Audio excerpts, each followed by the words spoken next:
नमस्कार, देश दिन भर में आपका स्वागत है। मैं हूं आकाश सोनी। सबसे पहले शुरुआत करते हैं महाराष्ट्र से, जहां पर डांस बार को लेकर कोर्ट ने, और वो भी सुप्रीम कोर्ट ने, महाराष्ट्र सरकार को फटकार लगाई है।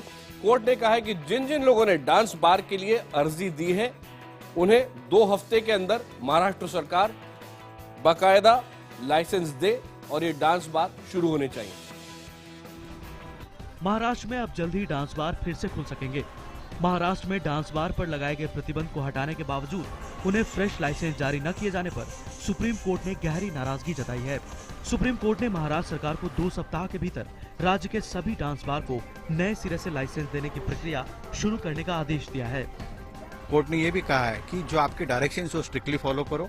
जो आपको लाइसेंस इशू करने हैं, लाइसेंस होल्डर्स ने जो एप्लीकेशन किया है कि हमें फिर से री लाइसेंस दिया जाए, उसके ऊपर कोर्ट ने कहा है कि 2 हफ्ते में आप उसका जो सबमिशन है कोर्ट में करिए। डांस बार के हक में फैसला सुनाते हुए सुप्रीम कोर्ट ने कहा है कि डांस बार एक सम्मानित पेशा है। क्या कोई कानूनन डांसर्स का अधिकार छीन सकता है? हमको ये लगता है कि डांस बार खुलने नहीं चाहिए। चूंकि सुप्रीम कोर्ट ने फैसला दिया है तो हम जितने हमारे सामने कानूनन विकल्प है, ये सारे विकल्पों को तलाशेंगे। याचिकाकर्ता ने याचिका दी थी कि सुप्रीम कोर्ट की तरफ से डांस बार पर प्रतिबंध हटाने के बावजूद महाराष्ट्र सरकार ने डांस बार संचालकों को नए सिरे से लाइसेंस देने की प्रक्रिया शुरू नहीं की है। ऐसे में महाराष्ट्र सरकार के खिलाफ अवमानना का मामला चलाया जाना चाहिए। सुप्रीम कोर्ट ने 15 अक्टूबर को ही डांस बार पर राज्य सरकार की तरफ से लगाए गए प्रतिबंध को हटा दिया था। चुनाव से पहले नीतीश कुमार ने शराबबंदी का वादा किया था और अपने चुनावी वादे को पूरा करने के लिए वो आगे बढ़ रहे हैं। नीतीश कुमार का कहना है कि शराबबंदी से राजस्व का नुकसान होगा, सरकार को पैसे कम मिलेंगे, लेकिन जनता का हित सर्वोपरि है। सरकार के इस ऐलान का एनडीए ने भी स्वागत किया है। मद्य निषेध दिवस के अवसर पर सीएम नीतीश कुमार ने ऐलान किया है कि 1 अप्रैल 2016 से राज्य भर में शराब पर पूर्ण पाबंदी लगा दी जाएगी। इसके लिए सरकार नई शराब नीति बनाने जा रही है, जिसमें मौजूदा कानून में कई बदलाव किए जाएंगे। बता दें कि विधानसभा चुनाव के रण में जाने से पहले नीतीश ने वादा किया था कि अगर सरकार में वापस आया तो प्रदेश में शराब पर पूर्ण पाबंदी लगाएंगे।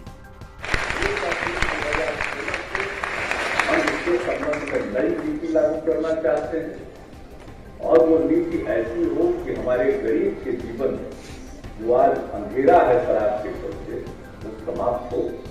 नीतीश की घोषणा का लोक जनशक्ति पार्टी ने समर्थन किया है। देखिए, लोक जनशक्ति पार्टी विपक्ष होने के नाते पूरी तरीके से उनके इस कदम का, उनके इस प्रस्ताव का स्वागत करती है।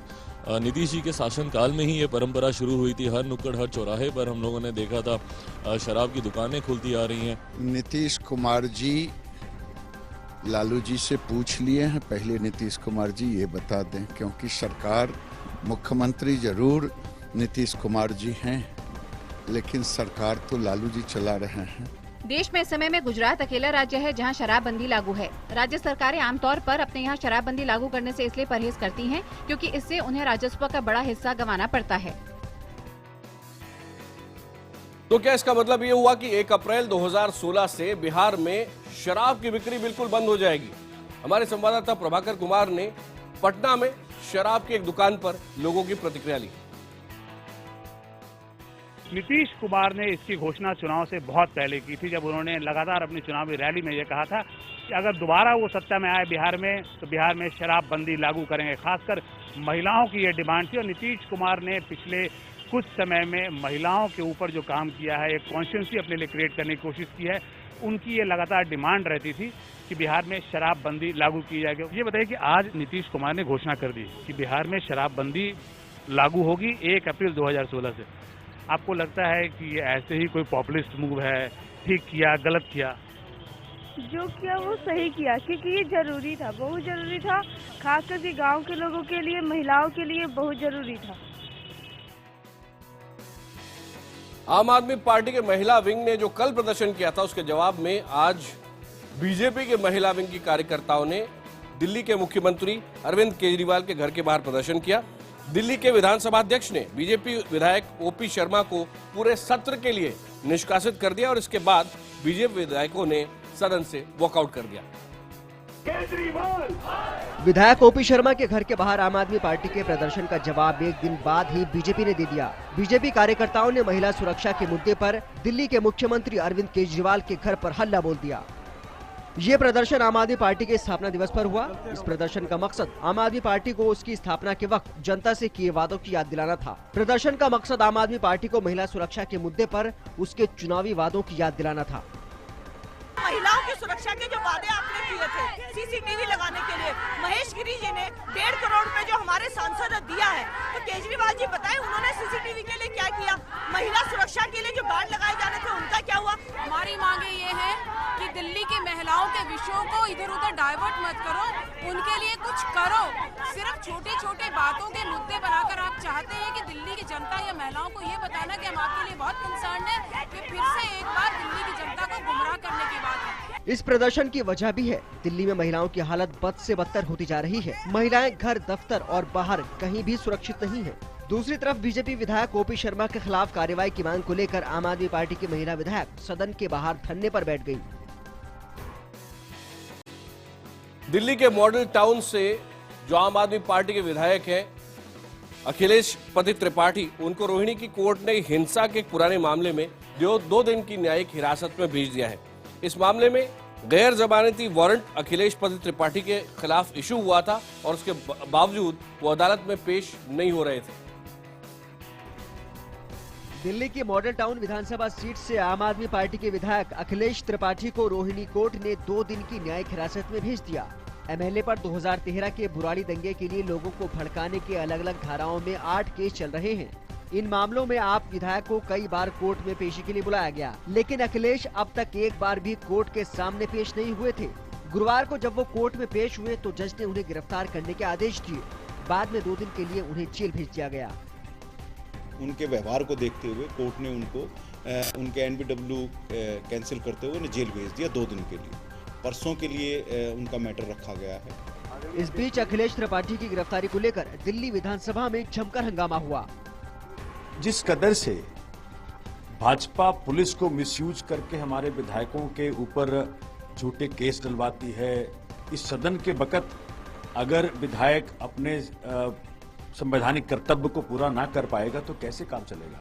Many of their MLAs have been found guilty of corruption or just criminal behavior of all kinds.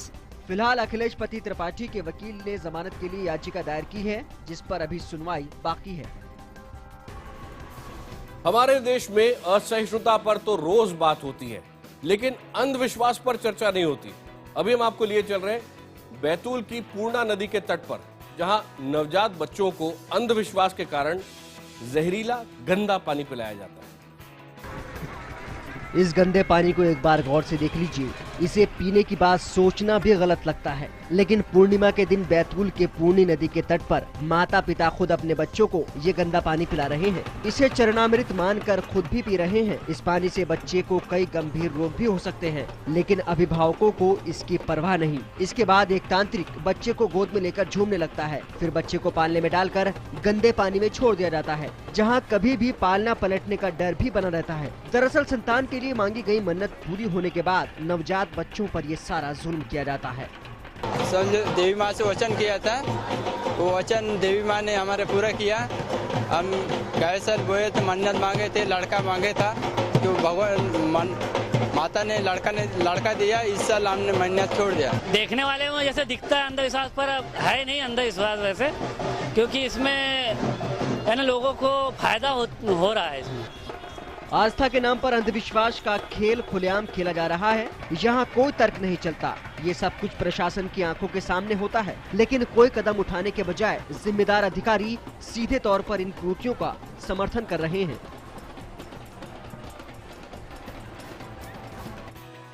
Baba Saheb Bhimrao Ambedkar की आज 125वीं जयंती है।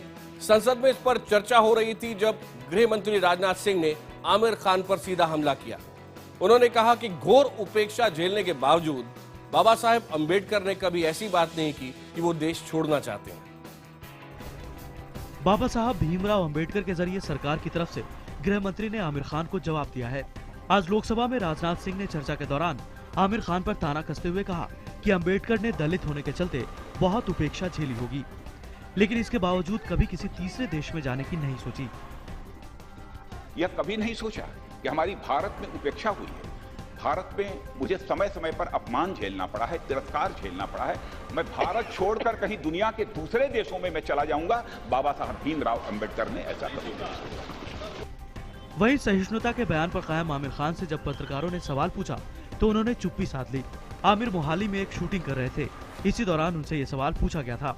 हालांकि एक दिन पहले आमिर कह चुके हैं कि वो देशभक्त हैं और उन्हें किसी से देशभक्ति का सर्टिफिकेट नहीं चाहिए, और ये भी साफ कर दिया था कि वो ये देश नहीं छोड़ रहे हैं। IBN 7 देखो, इनाम जीतो, वो समय शुरू हो चुका है। जी हाँ, शाम 7 बजे से रात 10 बजे के बीच हम आपसे सवाल पूछ रहे हैं और हर घंटे आप एक स्मार्टफोन जीत सकते हैं। कल हमने आपसे पूछा था कि फिल्म अभिनेता आमिर खान की पत्नी का क्या नाम है, और सही जवाब है किरण राव। विजेताओं के नाम आपके स्क्रीन पर आ रहे हैं। राजेश कुमार यमुनानगर हरियाणा से, नितिन मिश्रा हरदोई यूपी से और अमित मित्तल कुरुक्षेत्र हरियाणा से। और आप भी स्मार्टफोन जीत सकते हैं। आज का सवाल है, आमिर खान की आने वाली फिल्म का नाम क्या है? ऑप्शन ए है दंगल, ऑप्शन बी है डर। सवाल एक बार फिर आपको बता देता हूं, आमिर खान की आने वाली फिल्म का नाम क्या है? ए दंगल, बी डर। जवाब देने के लिए हमें SMS कीजिए, मैसेज बॉक्स में टाइप कीजिए IBN 7 कॉन्टेस्ट और उसके बाद ए या बी ऑप्शन भेज दीजिए 51818 पर। विजेताओं के नाम अगले दिन शाम 7 बजे से रात 10 बजे के बीच हम बताएंगे। लौट रहे एक ब्रेक के बाद।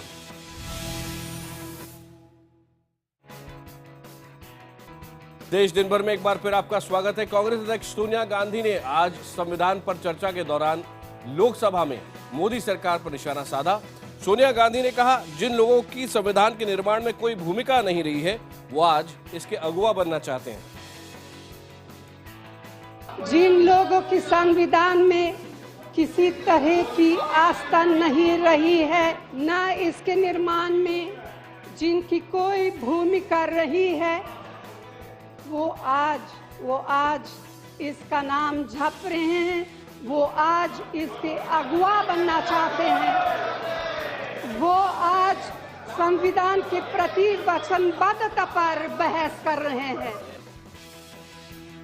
शीना बोरा हत्याकांड में अब एक नया पेच सामने आ गया है, जिसमें CBI को अब इंटरपोल की मदद लेनी पड़ रही है और ये पेच जुड़ा है 900 करोड़ रुपए के लेन देन से। इस बीच पीटर मुखर्जी को 30 नवंबर तक के लिए CBI की कस्टडी में भेज दिया गया है। शीना मर्डर केस में गिरफ्तार इंद्राणी मुखर्जी के पति पीटर मुखर्जी की मुश्किलें खत्म होने का नाम नहीं ले रही। शीना की मर्डर मिस्ट्री सुलझाने में जुटी CBI ने पीटर से आगे की पूछताछ के लिए कोर्ट से 7 दिन की रिमांड मांगी थी। हालांकि कोर्ट ने पीटर की 4 दिन की ही रिमांड मंजूर की। इधर CBI का दावा है, शीना हत्या के पीछे का कारण वित्तीय लेन देन है।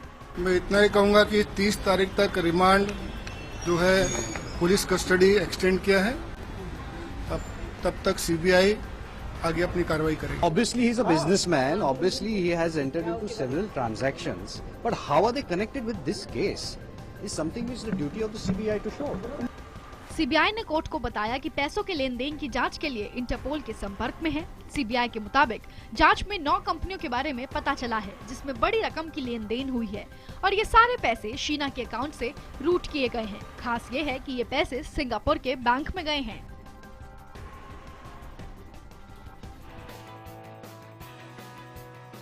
चलते चलते आइए आपको सीधे लिए चलते हैं एक खास शादी में, और ये शाही शादी अगर इसे कहें तो शायद गलत नहीं होगा।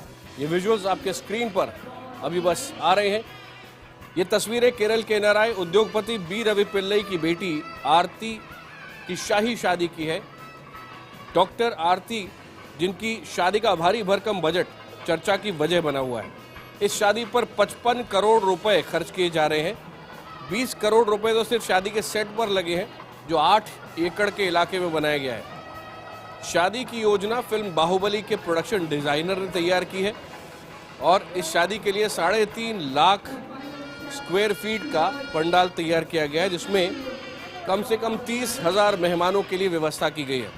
पिल्लई केरल के शीर्ष उद्योगपति हैं। उनका उद्योग समूह तकरीबन 14,000 करोड़ रुपए का है। आरती की शादी कोल्लम के डॉक्टर आदित्य विष्णु से हुई है। देश दिन भर में आज इतना ही। ब्रेक के बाद प्रवीण तिवारी के साथ खबरों में खास।